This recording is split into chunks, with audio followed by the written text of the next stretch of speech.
Merci, nous allons reprendre donc pour cette deuxième partie de la matinée. Je vous remercie d'accueillir à présent Basudeb Chaudhuri, qui est expert national détaché à la Commission européenne, à l'UNIT B6, et qui va nous détailler pour cette seconde partie les appels sur les appels plus spécifiquement TIC. Je vous remercie de l'accueillir.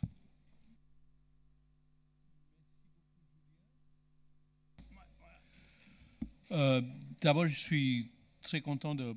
Merci beaucoup au PCN et à toutes les institutions concernées pour cette invitation qui fait très plaisir. Je voudrais particulièrement aussi remercier Martin Roussel, je pense qu'il vient de partir, et Nicolas Dromel pour leur présence ici. Ça montre ils ont des agendas très chargés. Je connais un peu les responsabilités qu'ils ont et ça montre le soutien au ministère pour le défi 6 et pour les SHS aussi. Donc c'est très important. Deuxième chose que je voulais dire, c'est que nous sommes aujourd'hui deux à remplacer Philippe Kérodrin, qui est venu ici régulièrement en 2013 et 2015. C'est quelqu'un donc qui a joué un rôle important pour motiver le PCN français, et notamment les SHS, qui avaient un réseau européen où il était très connu pour sa contribution à à la présence des réseaux européens dans les SHS. Et c'est quelque chose qui m'a beaucoup touché personnellement, parce qu'il était un peu responsable pour mon départ du PCN vers Bruxelles, donc je lui dois quelque chose en particulier. Donc là, je vais pas parler d'éthique, mais néanmoins, je vais commencer en disant quelques mots globalement sur les appels en général, un peu dans la foulée de ce que Nicolas Dromel et Rafaela aussi ont dit tout à l'heure.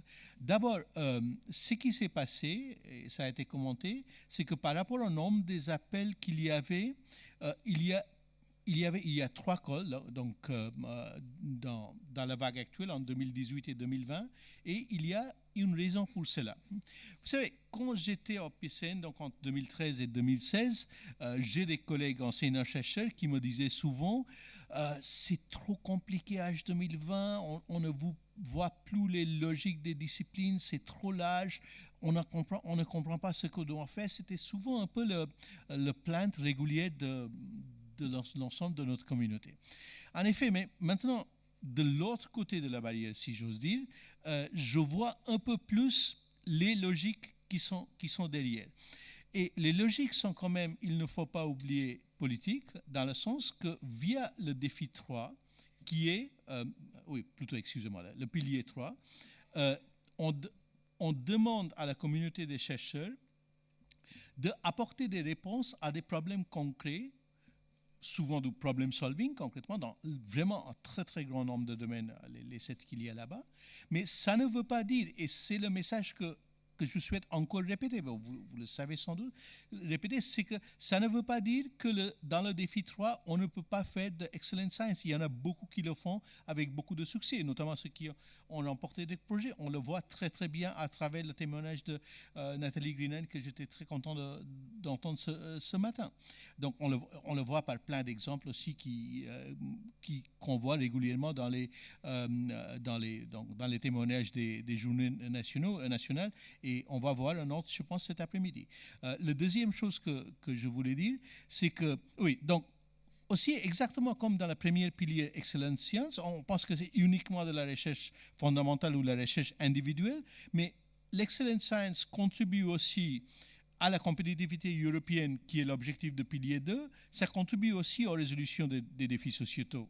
Très largement, c'est bien connu, exactement de la même façon que, et je répète, donc, ni le défi 2, si vous travaillez avec des entreprises dans les défis 2 ou que vous êtes dans le pilier 3, on peut très bien aussi faire Excellent Science. Voilà, donc ça, c'est quand même quelque chose que je voulais absolument répéter.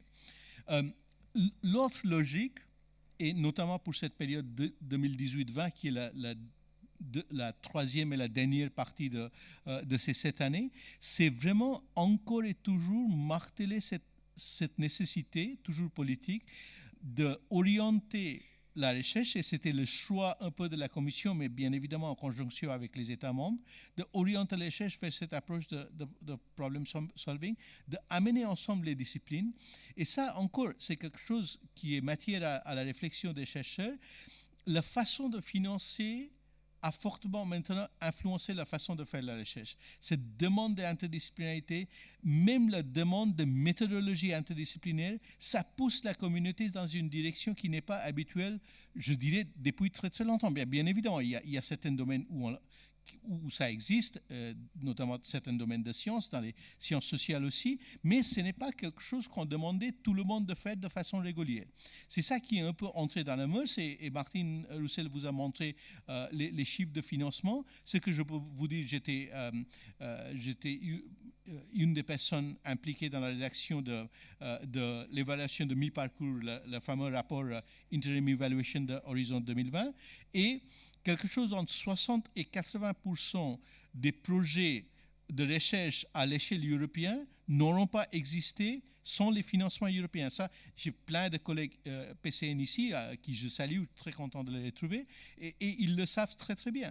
Donc ceci montre l'importance de ce niveau de financement, et surtout comment ça peut restructurer la recherche. C'est quelque chose sur lequel il faudra réfléchir. Voilà, donc ça fait partie des questions ouvertes qu'on doit poser tout le temps, y compris pour notre propre existence, si j'ose dire.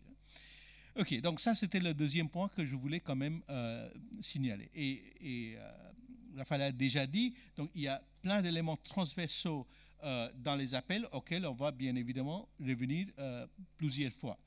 Donc, comme je vais d'abord commencer en faisant des tics, je vais juste passer tout ça. On a fait ce partage, c'est-à-dire, donc vous avez vu l'intégralité de call migration. Donc je vais maintenant sélectionner les calls orientés TIC. Oui, c'est un peu barbare, mais bon, disons TIC, digital, numérique. Donc cet ensemble dans le défi, dans la call transformation, et ensuite dans la call gouvernance, il y en a 2-3, pas autant que ça. Je répète, mon collègue Armand Nachef du PCNT qui est ici, le digital, c'est un outil bien évidemment central. Je n'ai pas besoin de vous expliquer pourquoi, première chose. Et deuxième, encore c'est au niveau des structures de la Commission européenne, le DG Connect, qui est un DG très important. Bon, on est filmé, donc je ne dois pas dire, je dois faire gaffe à ce que je raconte, mais bien évidemment, dans l'esprit de la Commission, tous les DG ont une importance égale, mais il y a certains qui sont plus importants que d'autres. Et je pense que DG Connect fait partie de ces DG qui ont une importance particulière dans l'architecture. Donc, pour une raison très simple, c'est que à cause de la façon dont ils sont en train de structurer l'ensemble de nos vies, ils prennent une position particulière, et DG Connect représente précisément 27% de l'ensemble de nos budgets. Donc si vous commencez de piocher vraiment dans les lignes financières dans les 3 calls que nous avons, vous allez voir cette présence à 27%. Okay, un premier commentaire. Ok, je vais juste d'abord positionner...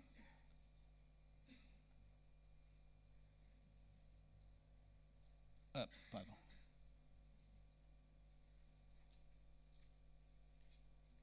Oui. Donc, ça touche un ensemble de domaines. Juste avant d'aller dans le détail, et je serai relativement bref sur les détails. Oui, juste pour vous dire que la façon dont la place du digital a été pensée dans l'ensemble de ces structures, c'est vraiment comme une aide à résoudre l'ensemble des fractures digitales qui peuvent exister. Donc, le lien entre le mot digital et le mot inclusif est très, très fort. Donc, ça c'est une première chose que je voudrais dire. D'accord ? Donc, donc, ça, c'est des sociétés innovantes et inclusives. D'accord ? Donc, digital fait partie de ce qui est innovante. Et y compris dans l'innovante, il y a quand même un élément de plus. Ça représente quelque chose qu'on appelle, et vous avez entendu, les technologies, disons, je vais le dire en anglais. Vous savez, j'ai entendu le président de la République dire il y a peu de temps, utiliser les mots Silver Economy et Task Force à la télé, donc je pense que ça fait que nous sommes autorisés à parler franglais. Même si pour l'anecdote, nous, les fonctionnaires français à l'étranger, on reçoit 4 pages du secrétaire général des affaires européennes qui dirige un peu nos activités, qu'il ne faut jamais utiliser autre chose que la français, oral, écrit, même quand vous dormez, etc. D'accord. Mais bon, je vous dis ça pour l'anecdote. Mais bon, on est quand même obligé des fois d'écrire comment on va les présenter partout en Europe, nos slides en anglais. Bien, donc je reviens à cela. Donc tout ce qui est disruptive technologies, donc blockchain, intelligence artificielle, l'ensemble des technologies qui sont liées à l'image ou à l'utilisation de numérique dans l'ensemble de tous les domaines possibles qui nous touchent, d'accord. Intelligence artificielle, ensuite machine learning, etc. Je ne suis pas spécialiste de pur et dur, bien évidemment, du digital, donc je ne vais pas aller plus loin que ça, mais l'utilisation de l'ensemble de ces domaines doivent avoir cet objectif d'inclusion et qui sont disruptifs, doivent avoir l'objectif de l'inclusion. Parce qu'il est bien connu, notamment aux économistes, je dirais, que ce qui est innovant n'est pas nécessairement automatiquement inclusif, ça peut avoir des dynamiques d'exclusion qu'on voit très bien, et je vais le dire cet après-midi, dans le TR01 qui concerne la croissance, la robotique et toutes les technologies liées au bouleversement du monde du travail, bien évidemment. Donc, il y a beaucoup de choses qui peuvent créer de l'exclusion, donc ce côté inclusion est central. Et comme cela a été dit le matin, inclusion notamment, bien évidemment, par rapport à tout groupe, catégorie sociale qui peut être marginale, y compris via la migration, etc. Mais bien évidemment, c'est aussi orienté vers ceux qui peuvent devenir, qui ne le sont pas, mais peuvent le devenir par rapport aux mutations du monde du travail. Donc l'ensemble de toutes ces questions sont touchées par cette question du digital. C'est pour ça, je pense que nous essayons de faire un travail très étroit avec eux, et notamment dans les comités de programme, et Nicolas Dromel et moi, c'est co-dirigé par notre DG qui est DG Recherche et Innovation et le DG Connect. OK, donc ça encore, je vais être bref, ça touche l'ensemble des domaines qui sont liés à la culture, au musée, etc. Curation, c'est la conservation, donc c'est la préservation des héritages culturels, c'est de mettre ensemble des objets qui sont séparés des fois dans le temps et dans l'espace. Mais tout ça a aussi, donc le premier mot-clé, je vous ai dit, c'était l'inclusion. Le deuxième, et ça va revenir dans les autres topics aussi, c'est l'utilisation de l'héritage culturel, la préservation, la transmission, y compris un ensemble de public. Je vous dis ça déjà ici, mais cette thématique, je vais me répéter un peu, revient encore et toujours dans d'autres endroits, et ça ne concerne pas que certains domaines très spécialisés comme celui-là où, bien évidemment, les musées se sont investis très lourdement dedans et qui ont des compétences spécifiques, mais aussi, c'est-à-dire comment faire que l'ensemble de ces outils soient disponibles à l'ensemble de la société, des citoyennes, etc., fait partie, je dirais, des plateformes, des évolutions technologiques, des moyens d'intégration qu'il faut utiliser. Et quand on parle d'intégration, encore, je peux le répéter partout, mais je vais le dire d'emblée, c'est intégration de toute la chaîne, de la personne qui conçoit la chose jusqu'à l'utilisateur, et même en sens inverse, comment est-ce que la personne qui est le concepteur peut intégrer l'utilisateur dès le moment qu'il pense du projet. Donc tout ça fait partie, je dirais, aujourd'hui de la b.a.-ba de chaque domaine, y compris, et j'espère que Armand, s'il est quelque part ici, va me soutenir, dire qu'on doit intégrer tout ça dans l'ensemble de façon de penser ces domaines. OK. Donc, pardon. Je ne sais pas pourquoi je suis arrivé là. Déjà...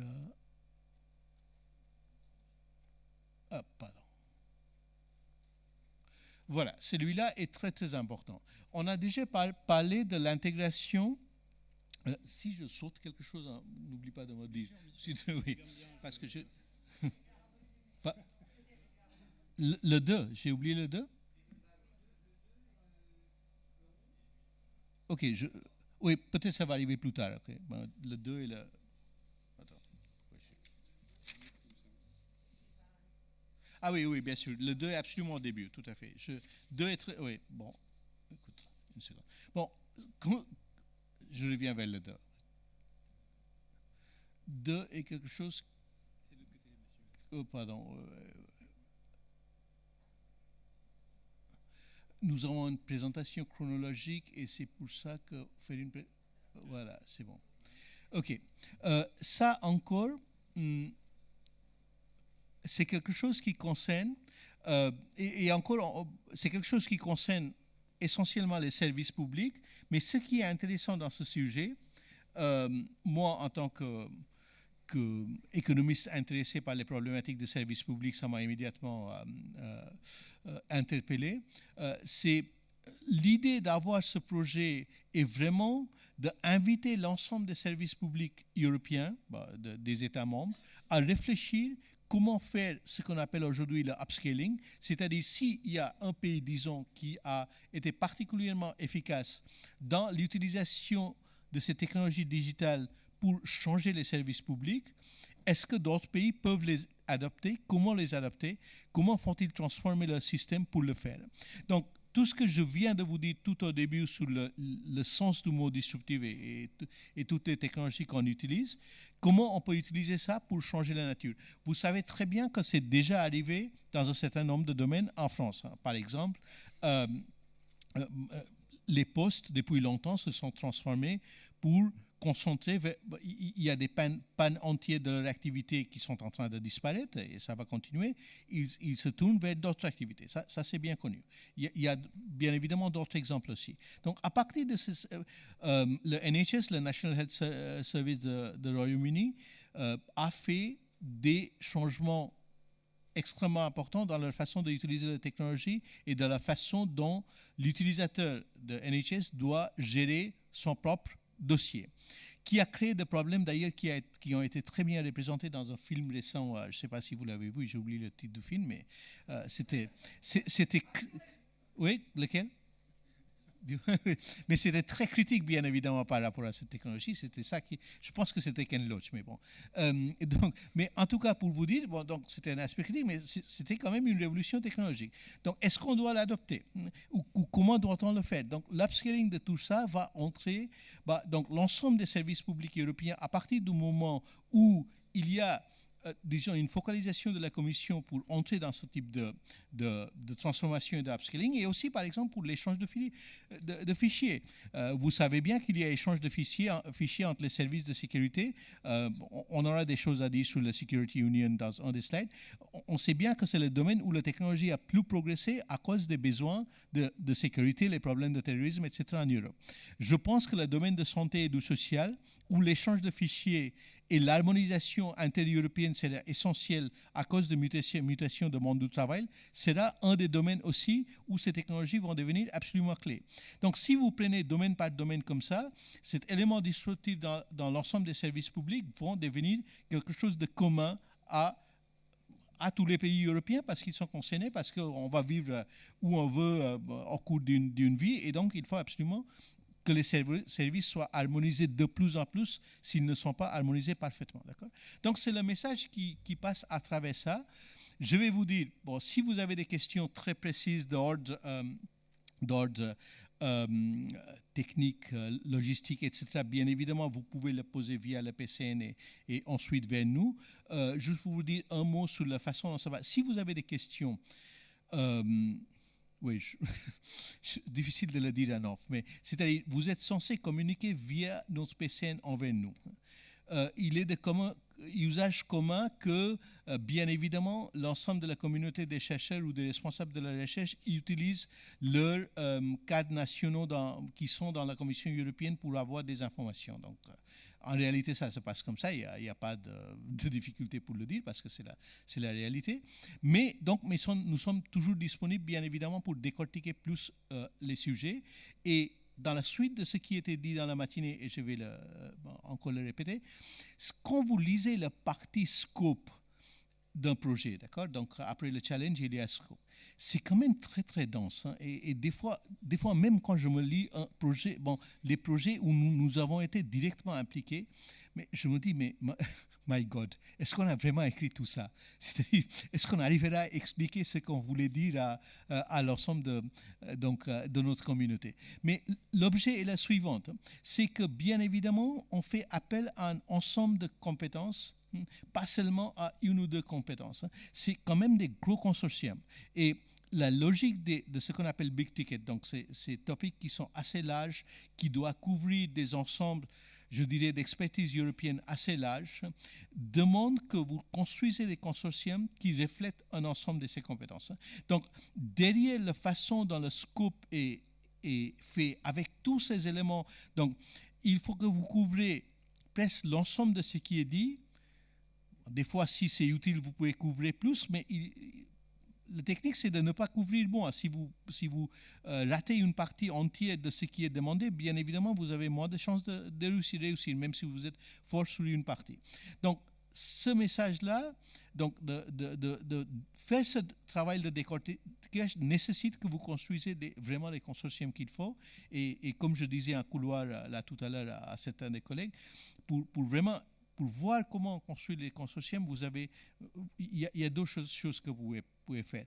Un, passer beaucoup de temps sur une base de données qui est disponible à la planète tout entière, qui est cordis.eu, qui vous donne, vous n'avez qu'à jouer sur les mots-clés. Dans la partie Projects and Results de cordis.eu, vous avez tous les projets depuis 10-15 ans, tous les projets qui ont été sélectionnés.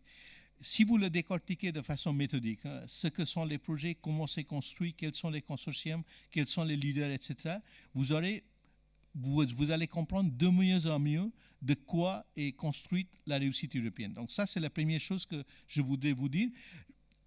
Malheureusement, je n'ai pas fait ça suffisamment avant quand j'étais ici, mais c'est ce que je conseillerais à mes collègues ici pour aider un peu notre communauté. Mais je pense qu'il est important que les chercheurs font eux-mêmes. La deuxième chose, et encore je sors un peu de TIC pour le dire, c'est de monter régulièrement à Bruxelles en groupe pour assister à des conférences qui se passent très régulièrement parce que les conférences de début, les conférences de mi-parcours, les conférences de fin d'un projet, ça se passe tout le temps, tout au long de l'année. Donc, il faut y aller. J'ai rencontré pas mal de présidents d'université et de vice-présidents aussi. Il n'y a pas un seul qui m'a dit qu'ils n'ont pas les moyens de payer 10 à 15 billets de train entre leur ville et Bruxelles par an. Ils l'ont. Aujourd'hui, quand même, l'université française a ses moyens. Donc, vous n'avez qu'à monter à Bruxelles à plusieurs. Il n'y a qu'à pour vraiment venir écouter ces conférences. Et bien évidemment, nous sommes aussi disponibles pour vous donner ce type d'informations quand ça existe. Ça aidera vraiment parce que vous allez voir comment les constructions sont construites. D'ailleurs, je peux vous dire, il ne faut pas en vouloir aux Anglais, ils sont très très forts. C'est-à-dire, même ceux qui ne sont pas dans des projets sont là tout le temps à Bruxelles pour discuter avec d'autres, pour faire le réseautage européen. Les Hollandais et les Belges font pareil, mais il y a l'avantage, ils n'ont pas la manche entre l'Angleterre et le continent, donc ils sont plus proches.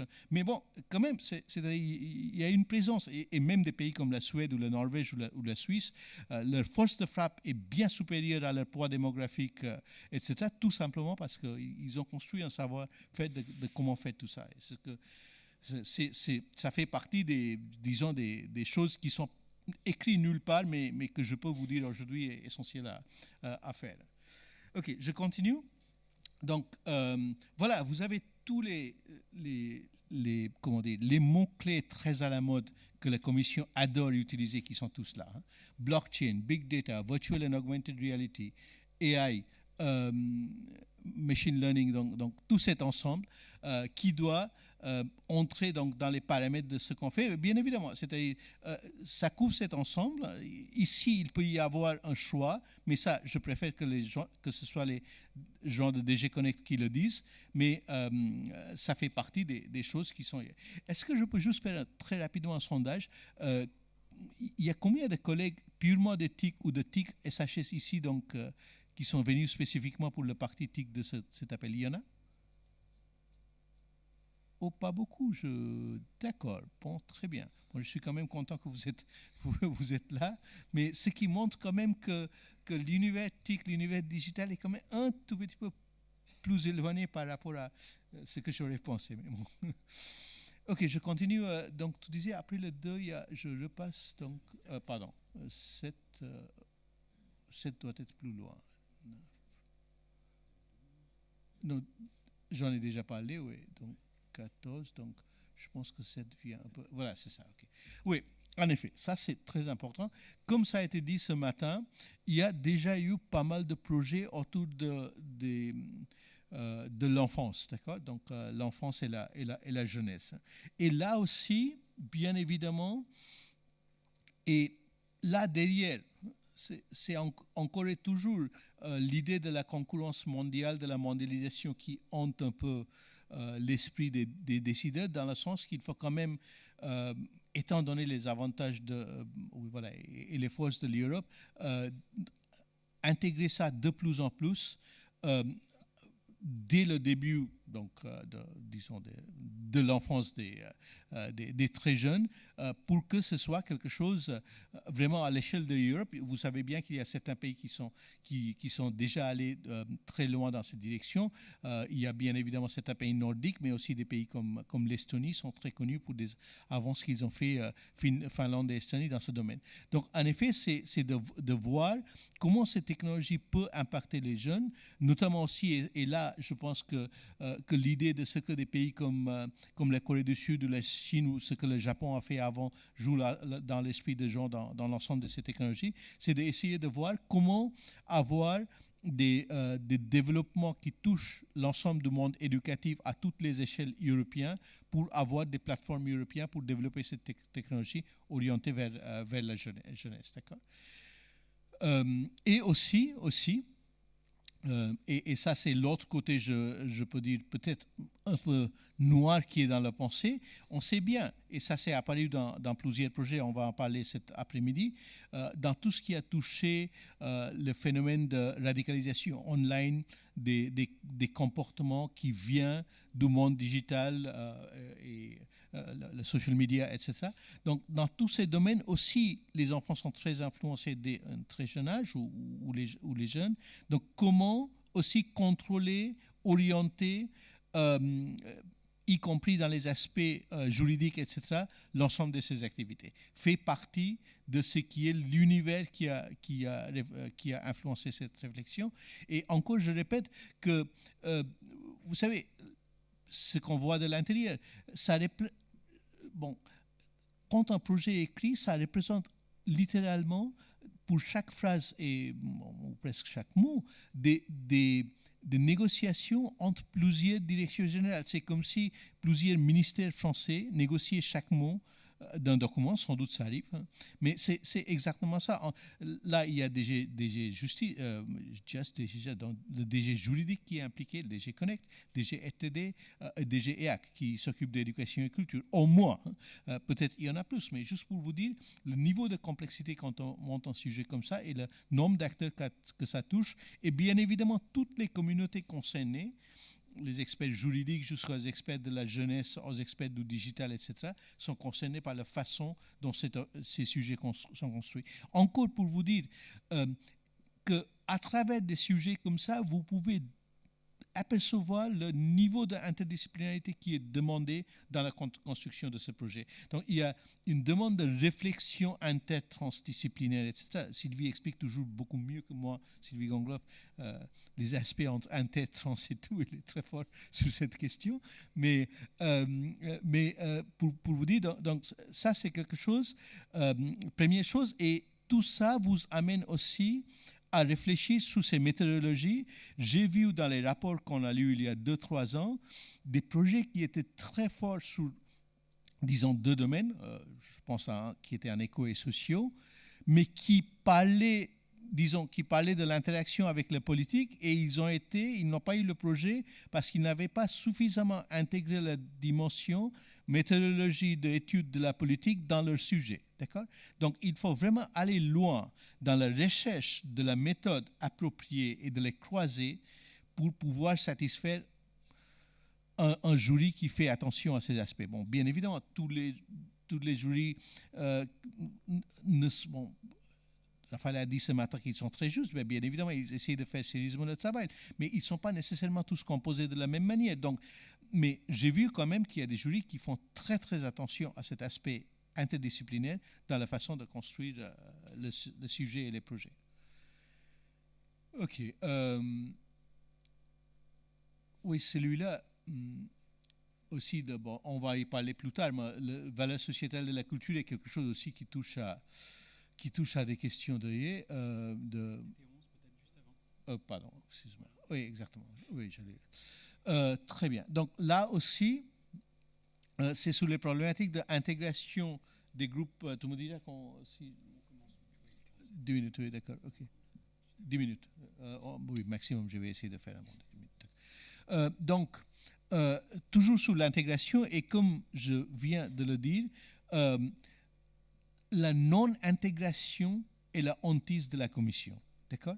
C'est-à-dire, s'il y a quelque chose sur lequel cet niveau supranational, et ils perçoivent très bien le problème de légitimité, donc cette idée d'inclusion est quelque chose qui est absolument une des forces motrices aujourd'hui dans la réflexion politique qu'on fait autour de thématiques comme ça. Et donc que le digital soit un outil d'intégration est quelque chose qui est absolument central.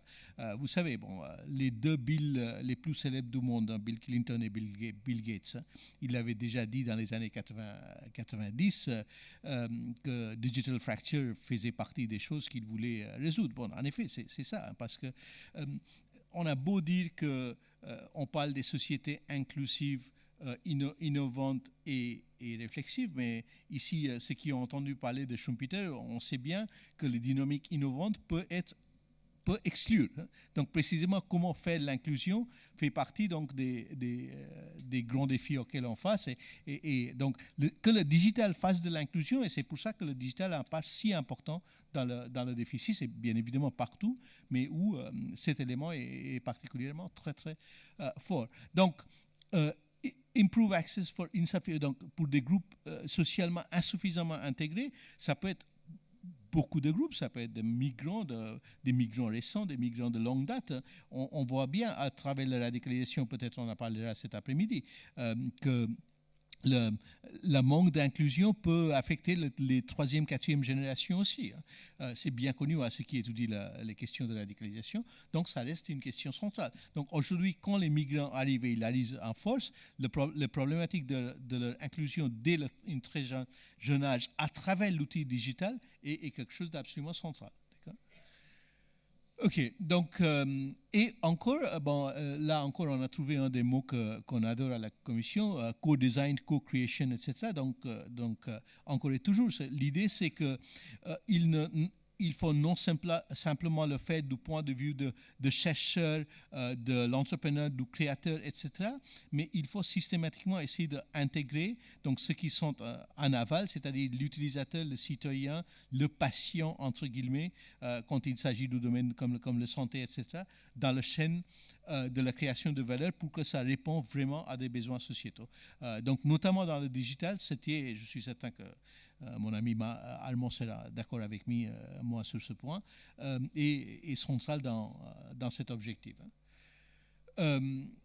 Aussi, bon, encore et toujours, bon, ça touche un ensemble de domaines. Donc, culture, identité, héritage culturel, 2018 sera l'année de l'héritage culturel.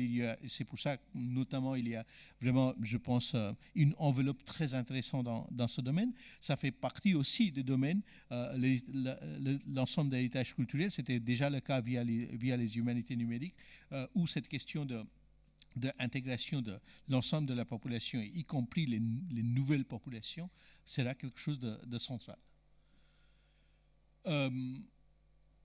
OK, non. Donc là, on passe à gouvernance. Ouais.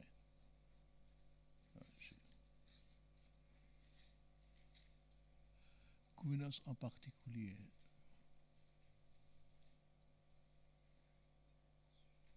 Oui, on peut dire un mot là-dessus, même si ce n'est pas exclusivement marqué sur en tant que sujet TIC, néanmoins, il y a une partie TIC dans ce sujet, la gouvernance 5, qui est important. Si vous avez des questions, je peux essayer de répondre, mais ça fait partie, en effet, les nouveaux types de livraison de services fait partie de projets, bien évidemment, où la composante digitale est très, très forte. J'arrive à issue.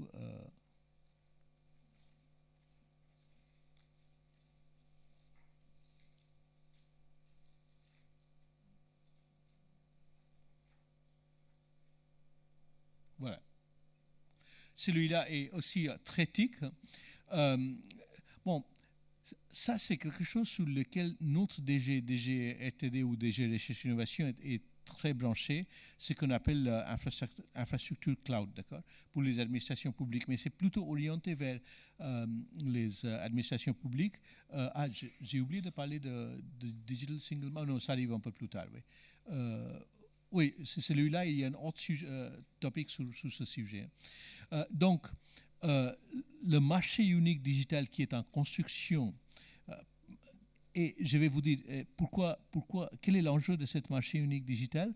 C'est tout simplement parce que une chose que notre commissionnaire Moedas pensait très important, l'Europe est quand même très forte dans la recherche. Pourquoi est-ce qu'on ne crée pas les GAFA, c'est-à-dire les Google, Amazon, Facebook, Apple, hein?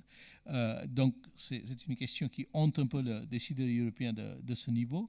Donc, l'objet, c'est vraiment de se donner les moyens en créant le marché digital unique, le Digital Single Market, la possibilité de construire cela, qui a bien évidemment beaucoup de ramifications, non seulement économiques, mais aussi et notamment juridiques, et pour la concurrence internationale aussi. Donc, ce projet, c'est comment utiliser ces infrastructures qu'on appelle cloud pour les administrations publiques. C'est vraiment un sujet du DG Connect. Bon, je ne vais pas aller plus loin dessus, mais bien évidemment, il y a des aspects qui pourraient intéresser, notamment les questions juridiques ou les questions de gestion économique, qui pourraient intéresser une partie des SHS. C'est ça l'objet des projets de ce type. Mais en tout cas, tout ce qui est cloud fait partie des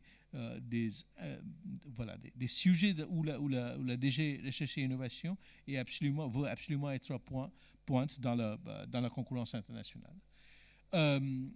Voilà. Ensuite, on arrive à Digital Single Market et ça touche donc le marché unique. Deuxième, l'ensemble de la culture européenne, donc le développement de la culture européenne, les questions de copyright. Donc encore, c'est exploratoire ce sujet. C'est vraiment orienter ceux qui font les sciences juridiques, la culture, etc., vers ce sujet qui touche donc à l'ensemble du développement de ce domaine digital et comment aussi et notamment toucher les questions de droit au fur et à mesure que le marché unique digital se construit. D'accord. Donc c'est ça l'objet de ces sujets et de ce développement, y compris dans l'aspect, je apporte votre attention dernière, qui est par exemple l'échange de type disons de pratiques ou de fichiers entre administrations, entre ce qu'on appelle le scalability, c'est-à-dire changer d'échelle d'utilisation. Tout ça fait partie encore et toujours, comme je vous ai expliqué, c'est déjà très largement avancé pour la sécurité. Ça avance beaucoup pour les domaines comme la santé, et sans doute peut-être pour d'autres domaines aussi, mais ça va être de plus en plus le cas pour un ensemble de domaines qui touchent à l'ensemble des administrations publiques européennes. Ok, je pense que j'ai couvert à peu près les TIC, d'accord. Si j'ai oublié quelque chose, bon, en tout cas, c'est-à-dire, je pense que d'après ce que Julien m'a dit, il n'y avait personne ni des TIC français vraiment disponible aujourd'hui pour ça. Et le DG Connect est un autre DG par rapport à nous, donc difficile de coordonner des montages ensemble, mais ça fait partie des projets qu'on couvre. Mais concrètement, tout n'est pas au niveau de... après les appels, tout n'est pas géré par nous. C'est un ensemble de unités qui gèrent ça. Et notamment aujourd'hui, tout ce qui est projet de recherche et innovation sont gérés par ce qu'on appelle le REA, Research Executive Agency, qui a été créé depuis un certain nombre d'années. Et dans la maison, si j'ose dire, nous gérons plutôt projets de coordination et d'action de soutien, ce qu'on appelle les projets CSA. Là, c'est ça à peu près l'architecture. Mais bien évidemment, on échange des informations avec l'ensemble de ces unités tout le temps. Ah oui, pour terminer, peut-être juste cette question aussi. Vous savez, Julien nous a introduit comme expert. Bon, c'est grandiose, le titre d'expert, c'est très beau, ça nous flatte.